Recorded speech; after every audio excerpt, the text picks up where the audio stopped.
Hello दोस्तों, मैं मनु कुमार। आप सब कैसे हैं? आशा करता हूँ आप साथियों ठीक होगे, लाजवाब होगे, बिंदास होगे। भाई आज की जो क्लास है बाबू, आज डीएनए और आरएनए पे क्लास चलेगी। आज तक तुमने डीएनए और आरएनए ना भी देखा हो, ना भी पढ़ा हो, ना इसके बारे में सुना हो, तो चिंता बिल्कुल भी नहीं करनी। एनटीपीसी सिलेक्शन के लिए हमें जारी रखनी है मनु जीएस की एक एक क्लास। दोस्तों मनु जीएस की एक एक क्लास करोगे, देखो टेक्निकल प्रॉब्लम की वजह से मैंने एक तो तुम्हारे लिए रिकॉर्डिंग क्लास शुरू कर दी है।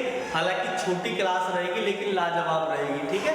तो बने रहो मेरे साथ और चलते हैं बाबू कि डीएनए क्या होता है, आरएनए क्या होता है, बिल्कुल शुरू से। और अगर तुमने कोशिका वाली क्लास नहीं देखी है कि कोशिका झिल्ली क्या होती है, कोशिका भित्ति क्या होती है, माइटोकॉन्ड्रिया क्या होती है, गाल्गी बॉडी क्या होती है, राजधानी क्या होती है, तारक क्या होता है, अंतःप्रेदत्य क्या होता है, राइबोसोम क्या होता है, केंद्रक क्या होता है, यानी और लाइसोसोम क्या होता है। तो ये सारी चीजें एक क्लास में मैंने करा दी हैं, जो तुम क्लास जाके देखोगे मनु जीएस सेंटर पे जाके। तो आज क्या है दोस्तों, अपना डीएनए और आरएनए। और मैं जो क्लास कराने वाला हूँ तुम्हें मैंने ये भी बता रखा, दो प्रकार की होती हैं कोशिकाएं, एक यूकैरियोटिक, एक प्रोकैरियोटिक। यूकैरियोटिक क्या होती है, पूर्ण होती है। प्रोकैरियोटिक क्या होती है, अपूर्ण होती है, अविकसित। ये मैं तुम्हें पूरी कोशिका बेटा कोशिका वाली क्लास में समझा चुका हूँ, ठीक है। लेकिन अब तुम्हें बस क्या देखना है, अब बस मेरे साथ जुड़ना है और मेरे साथ बने रहना है, ठीक है। अब मैं तुम्हें डीएनए और आरएनए पे ले चलता हूँ। एक बार पहले मैं ये समझा देता हूँ कि डीएनए और आरएनए क्या है, ये मैं तुम्हें बताता चलूंगा। अभी लास्ट में आते हैं कि डीएनए क्या है, आरएनए क्या है। बेटा हम जीव विज्ञान की क्लास ले रहे हैं, बायोलॉजी मैंने तुम्हें बता ही दिया। हर क्लास में बताने की जरूरत नहीं है क्योंकि छोटी क्लास रहेगी 10 से 15 मिनट की, ठीक है। उसी में मुझे एक चैप्टर करना है कि सर डीएनए क्या है, इसे डीएनए कहते हैं या आरएनए क्या है, ठीक है। तो क्या है जीव विज्ञान, ये मैं बता ही चुका हूँ बेटा अगली क्लास में, ठीक है। ये एक कोशिका होती है हमारे शरीर में, कोशिकाओं से मिलकर शरीर बनता है। तुम्हें पता है मैंने कैसे कैसे बताया कि सबसे पहले शरीर की सबसे छोटी इकाई बेटा क्या होती है, कोशिका होती है। कोशिकाओं, छोटी छोटी कोशिकाओं को मिला के क्या बनते हैं बाबू, उत्तक बन जाते हैं। छोटे छोटे उत्तकों को मिला के क्या बनते हैं, अंग बनते हैं। और छोटे छोटे अंगों को मिला के क्या बन जाता है, एक शरीर, जिसे पूर्ण शरीर कहते हैं, ठीक है। इसके बारे में जब बात करते हैं बेटा, कोशिका सिद्धांत किसने दिया, कोशिका पूरी सेल्स मैंने पढ़ा दी है तुम्हें, अच्छे से जाके देखो उस क्लास के अंदर, ठीक है। कि प्रोकैरियोटिक क्या होता है बेटा, एक कोशिका को जब खोलोगे तो इतनी सारी चीजें मिलेंगी, यानी कि लाइसोसोम क्या होता है, न्यूक्लियस क्या होता है। तुमसे पूछेगा कि कोशिका के अंदर क्या भरा होता है, कोशिका द्रव। तुमसे पूछेगा न्यूक्लियस यानी केंद्रक के अंदर कौन सा द्रव भरा होता है, तो केंद्रक द्रव। तो दोनों के अंदर अलग अलग चीज है बेटा, केंद्रक द्रव केंद्रक के अंदर भरा होता है, कोशिका द्रव कोशिका के अंदर भरा होता है, ठीक है। ये सारी चीज हम पढ़ा चुके कि क्या क्या राइबोसोम है, यानी लाइसोसोम क्या है, सेंट्रोसोम क्या है, न्यूक्लियस क्या है। अब क्या पढ़ाने वाले हैं, उस पर फोकस रखना है, ठीक है। इस पर मैं बाद में बताऊंगा। ये एक कोशिका है, जब कट जाती है तो ऐसी दिखती है कोशिका, है मैं आ ही चुका हूँ। तो जीवन विवन बाद में पढ़ेंगे, पहले आ जाते हैं भारत, ठीक है, आ जाते हैं वहीं पे, ठीक है, कि डीएनए आरएनए क्या है सर। तो बेटा डीएनए और आरएनए पे जब बात करते हैं ना, तो डीएनए और आरएनए पे जब बात करते हैं ना, तो देखो सबसे पहले हम बताते चले कि सर डीएनए क्या बेटा, डीएनए और आरएनए क्या होता है, ठीक है। तो सबसे पहले मैं डीएनए आरएनए से पहले थोड़ा सा मैं इसके बारे में बता देता हूँ बेटा। तो हमने सबसे पहले जो पढ़ाई थी, क्या पढ़ाई थी बाबू, कोशिका। जब कोशिका के बाद हमने क्या पढ़ा था, कोशिका कितने प्रकार की होती है। उसके बाद बेटा क्या पढ़ने हमें, गुणसूत्र। क्या पढ़ने थे, गुणसूत्र। तो गुणसूत्र में 1 मिनट में बता के फिर डीएनए और आरएनए पे चल जाते हैं, क्योंकि डीएनए और आरएनए भी गुणसूत्र का ही एक भाग है बेटा। जब हम कोशिका को खोला था, एक कोशिका थी बेटा, ये क्या है बाबू, एक कोशिका है। कोशिका के ऊपर मैंने बता रखा है तुम्हें, कोशिका झिल्ली होती है। कोशिका के ऊपर क्या होता है बाबू, कोशिका झिल्ली होती है, ठीक है। देखो बहुत सारी कोशिकाओं को मिला के बेटा उत्तक बनाया जाता है, ये तो मैंने कई बार तुम्हें बता ही चुका। जब कोशिका के अंदर जो बहुत सारी चीजें होती हैं उन्हें देखते हैं, ठीक है। जो कोशिका के अंदर होती हैं तो इनमें से बेटा एक हमारा केंद्रक भी होता है। क्या होता है, एक हमारा केंद्रक भी होता है, जो सारी कोशिका के सारे अंगों को क्या करता है, देखता है कि कौन सा क्या कर रहा है, काम ठीक से कर रहा है या नहीं कर रहा है, ठीक है। इसे क्या कहते हैं बेटा, केंद्रक। तो केंद्रक को जब खोलेंगे हम बेटा, याद रखना कोशिका है, कोशिका के अंदर ही जब कोशिका को खोलते हैं तो कोशिका के अंदर क्या पाया जाएगा, केंद्रक। और केंद्रक को मैं अब केंद्रक लिया हूं यहाँ पे, ये तुम्हारा केंद्रक है, ठीक है। केंद्रक है इसमें, जब केंद्रक के अंदर हम देखते हैं झांक के ओर तो केंद्रक में भी बाबू बहुत सारी चीजें पाई जाती हैं।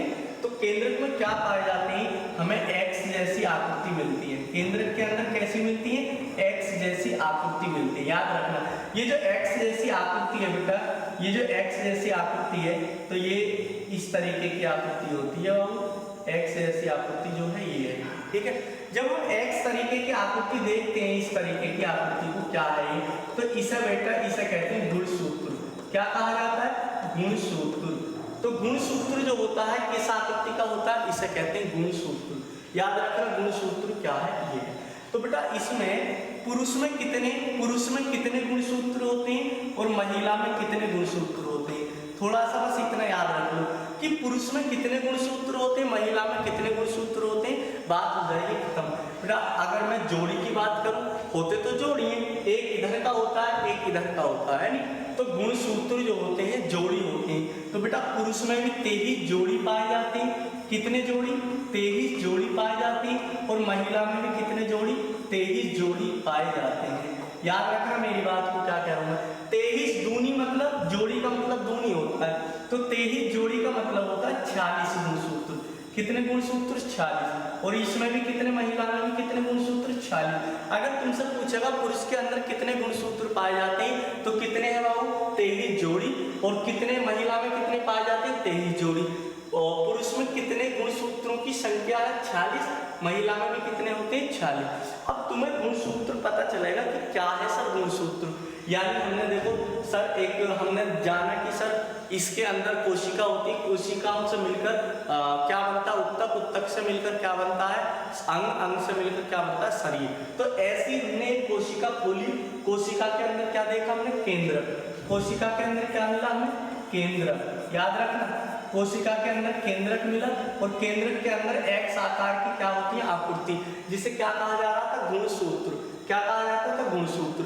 अब तुमसे पूछा है गुणसूत्रों की संख्या महिला के अंदर कितनी है, 23 जोड़ी, पुरुष के अंदर भी 23 जोड़ी है। बेटा इसमें से 22 जोड़ी जो होते हैं, 22 जोड़ी क्या है, 22 जोड़ी गुणसूत्र बाबू, 22 जोड़ी गुणसूत्र क्या बताते हैं, 22 जोड़ी गुणसूत्र बताते हैं तुम्हारे शरीर की संरचना। तुम्हारे शरीर की संरचना, किसकी संरचना, शरीर की संरचना। तो शरीर की संरचना कितने जोड़ी बताते हैं, 22 जोड़ी। बेटा एक जोड़ी बचा, एक जोड़ी जाता, ठीक है। एक जोड़ी क्या क्या डिफाइन करता है, तो एक जोड़ी जो डिफाइन करता है वो ये डिफाइन करता है कि लड़का है या लड़की है, मेल है या फीमेल है नहीं, मेल है या फीमेल है, ठीक है बेटा। ये डिसाइड कौन करता है, एक जोड़ी। यानी तो 23 जोड़ी थे, कुल कितने थे, 23 जोड़ी। अगर मैं कहूं कि बेटा 44 क्या करते हैं, तुम्हारे शरीर की संरचना को डिसाइड करते हैं, और तुमसे पूछेगा 2 क्या करते हैं, तो 2 ये बताते हैं कि लड़की है या लड़का है। तो अब ये 2 कैसे बताते हैं, मैं तुम्हें थोड़ा सा समझा देता हूँ कि 2 कैसे कैसे बताते हैं बाबू। तो 2 जो बताते हैं वो इस प्रकार से बताते हैं कि भाई शरीर के अंदर जब हम देखते हैं तो 2 किस प्रकार से देखे जाते हैं। तो जब हम देखेंगे कि शरीर में 22 जोड़ी शरीर की संरचना जोड़ी और एक जोड़ी मेल या फीमेल बताता है। तो बेटा अगर लड़की है तो लड़की के अंदर क्या है, लड़की के अंदर क्या मिलेगा तुम्हें, x मिलेगा। क्या मिलेगा, x मिलेगा। अगर लड़का है, क्या है बेटा, लड़का है, तो इसके अंदर क्या मिलेगा, xy मिलेगा। याद रखना, ये मैं बाद में बताऊंगा कि लड़की कब होती है, लड़का कब होता है, किस तरीके से हम लड़के लड़की कर सकते हैं, किस तरीके से हम लड़के लड़के। लेकिन ये देखो बेकार चीज है ऐसी बात करनी, लेकिन मैं तुम्हें बता दूंगा बाद की क्लास में कि लड़का होना है या लड़की होना है, किस तरीके से ये बात करते हैं, ठीक है। तो बेटा हमने गुणसूत्र करे, हमने कोशिका खोली थी, कोशिका के अंदर हमने क्या निकाला था, केंद्रक। केंद्रक के अंदर जब केंद्रक खोला था तो क्या निकला, गुणसूत्र। तो जैसे गुणसूत्र को जब खींचेंगे ना, अब तुम्हें ये नहीं बताऊंगा कि गुणसूत्र कितने हैं, कितने जोड़ी होते हैं, महिला में कितने होते हैं, पुरुष में कितने होते हैं, या तुमसे पूछेगा 22 जोड़ी क्या काम करते हैं, तुमसे पूछेगा पूछेगा लिंग की जानकारी कौन देते हैं कि लड़की है या लड़का, तो लिंग की जानकारी कितने जोड़ी, एक जोड़ी। यानी दो गुणसूत्र कैसे होते हैं जो लिंग डिफाइन करते हैं कि लड़की है या लड़का। मैं पहले बता रहा हूँ बेटा, याद रखना भैया, कोई मेरे को नहीं दोष देगा कि गुरुजी ये तुमने बात नहीं बताई थी, ठीक है। तो ये हमारा इतना अब देखते हैं बेटा, हमने देखा था अभी ये हमारी कोशिका है, कोशिका के अंदर केंद्रक है। तो ये जो केंद्रक है ना बाबू, ये जो केंद्रक है ना, इसे देख लेते हैं, ये क्या है बेटा, केंद्रक। क्या है बाबू, केंद्रक। और जब केंद्रक को हमने खोला था, जब केंद्रक को हमने खोला था तो इसमें क्या निकल लेते, एक्स आकार की क्या निकल लेते, एक्स आकार की आकृति निकल ली थी। तो जब बेटा हमने एक्स आकार की आकृति निकाली, एक्स आकार की आकृति निकाली, तो एक्स आकार की आकृति कुछ इस तरीके से हमें देखने को मिली। एक्स आकार की आकृति हमें कुछ इस तरीके से देखने को मिली। याद रखना, इसे क्या कह रहे थे, गुणसूत्र। ये पुरुषों में कितने होते हैं, 23 जोड़ी, महिला में कितने होते हैं, 23 जोड़ी। जब हम बेटा इसे आगे करते हैं, थोड़ा आगे करते हैं, तो आगे करेंगे जब हम, तो देखो ये क्या होता है, एक को इसने, एक वैज्ञानिक और आया और उसने ये खींच दिया, ये क्या कर दिया। अब तुमसे ये पूछेगा कि इसे क्या कहा जाता है, इसे क्या कहा जाता है। तो अगर मैं इसकी बात करूं कि इस एक को क्या कहा जाता है, तो टीलोमियर। क्या कहा जाता है, टीलोमियर। याद रखना, टीलोमियर कहा जाता है। तो जब किसी व्यक्ति ने ये देखा कि यार ये तो खींच रहा है, और भी खींच दिया, किसी व्यक्ति ने क्या कर दिया, और भी खींच दिया, तो भैया इसे क्या कहेंगे, हिस्टोन। क्या कह रहे हैं बेटा, हिस्टोन। याद रखना, इसे क्या कह रहे हैं, हिस्टोन। किसी व्यक्ति ने और खींचा, जब खींचा तो इसमें से आकृति क्या बनी बेटा, इस तरीके की आकृति निकली, ठीक है। जब इस तरीके की आकृति निकलेगी तो क्या बनेगा बेटा, हमारा डीएनए। क्या बनेगा, इसी को कहा जाता है बाबू डीएनए। क्या कहा जाता है, डीएनए। याद रखना, ये क्या है, डीएनए। किसी ने, अब देखो इसके अंदर क्या है, इसके अंदर बेटा जीन्स होते हैं। क्या होते हैं, जीन्स, ठीक है। क्या पाए जाते हैं इसके अंदर, जीन्स। तो इन्हें क्या कहते हैं हम, जीन्स। याद रखना, तो जीन्स बहुत लाखों करोड़ों अरबों है बेटा, जीन्स ये डिफाइन करते हैं। तुमसे पूछेगा ये डिफाइन कौन करता है कि बाल, अगर पिताजी के बाल काले थे तो बेटा के भी बाल काले होंगे, तो ये डिफाइन करेगा डीएनए। देखो बिल्कुल जीरो से सुनते जाओ, क्लास छोटी रखूंगा लेकिन बात थोड़ी सी है। मैंने भाई तुम्हारी क्या खोली थी, तुम्हारी मैंने कोशिका खोली थी। क्या खोली थी बेटा, कोशिका।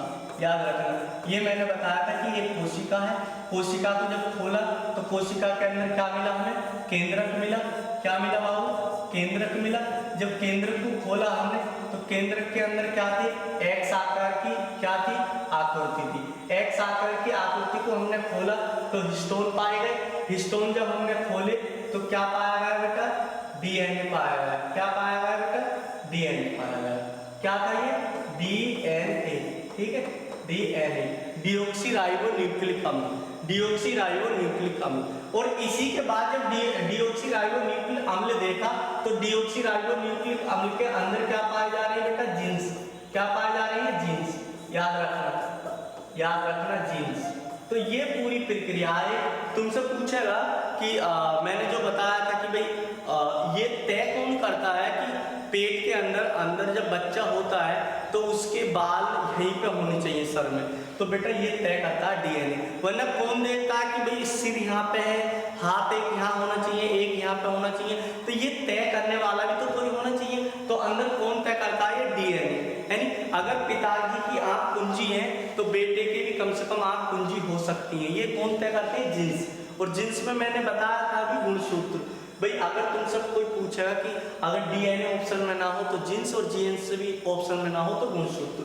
जब मैंने बिल्कुल तुम्हें खोल के बता दिया कि भाई एक कोशिका है, कोशिका को खोला तो केंद्र को खोला तो क्या है, गुणसूत्र को भी खोला, क्या था बेटा, गुणसूत्र। और जब गुणसूत्र को भी खोलेंगे तो क्या पाया जाएगा, हिस्टोन। क्या पाया जा रहा था, ये हिस्टोन। क्या था बाबू, हिस्टोन। और हिस्टोन को भी खोला तो डीएनए, ठीक है। अगर देखो तुम्हें पूछेगा द्वि कुंडली, क्या, डुअल कुंडली, तो द्वि कुंडली डीएनए में होती है और एक कुंडली किस में होती आरएनए में। आरएनए क्या होता है बेटा, एक कुंडली वाला, इसे कहते हैं आरएनए, यानी राइबोन्यूक्लिक अम्ल। इसे क्या कहते हैं दुई कुंडली वाले को, डीएनए। तो तुमसे पूछेगा डीएनए या आरएनए निम्नलिखित में से कौन सा दुई कुंडली है, तो डीएनए दुई कुंडली है, आरएनए एक कुंडली है, एकल कुंडली। एकल कुंडली मतलब एक ही तरफ होता है, ठीक है। अगर इसकी जानकारी मैं लाइव क्लास में कराऊंगा, आज मैंने छोटी सी क्लास बनाई है क्योंकि तुम्हें ये ना लगे बेटा कि गुरुजी पढ़ाते नहीं। तो आज हमने डीएनए आरएनए देखा, डीएनए देखा, गुणसूत्र क्या होते हैं, कोशिका के अंदर केंद्रक क्या होता है, और मैंने ये बताई भी भाई आज के बाद क्लास रेगुलर है। अगर देखो है जनून तो करो काम, अगर जनून है तो ठीक है, वरना कोई दिक्कत नहीं है। एनटीपीसी अपनी बार पार करना है तो देख लो कि ख्याल रखना अपना जरूरी नहीं सब मेरे जैसे निकले। मैं क्या कह रहा हूँ कि ख्याल रखना अपना जरूरी नहीं सब मेरे जैसे निकले। तो बेटा अपने तरीके से पढ़ते रहो नहीं, और एनटीपीसी के लिए पूरी जान लगा दो। मैं तुम्हारे लिए पूरा समर्पित हूँ, बिल्कुल जितना हो सकेगा। अगर हम लाइव क्लास लेंगे और जितने लोग मेरे साथ जुड़ेंगे इतना ही अच्छा है। मैं लिख के दे रहा हूँ, अगर कोई बिल्कुल नॉर्मल सामान्य परिभाषा से मैं सिखा रहा हूँ, तुम्हें अगर इसमें भी नहीं सीखे तो फिर तो मामला गोल है, फिर छोड़ दो बेटा नौकरी। यानी कि मैंने एक लाइन और सुनी थी, चलो मैं अगली क्लास में कहूँगा, यानी जय हिंद दोस्तों।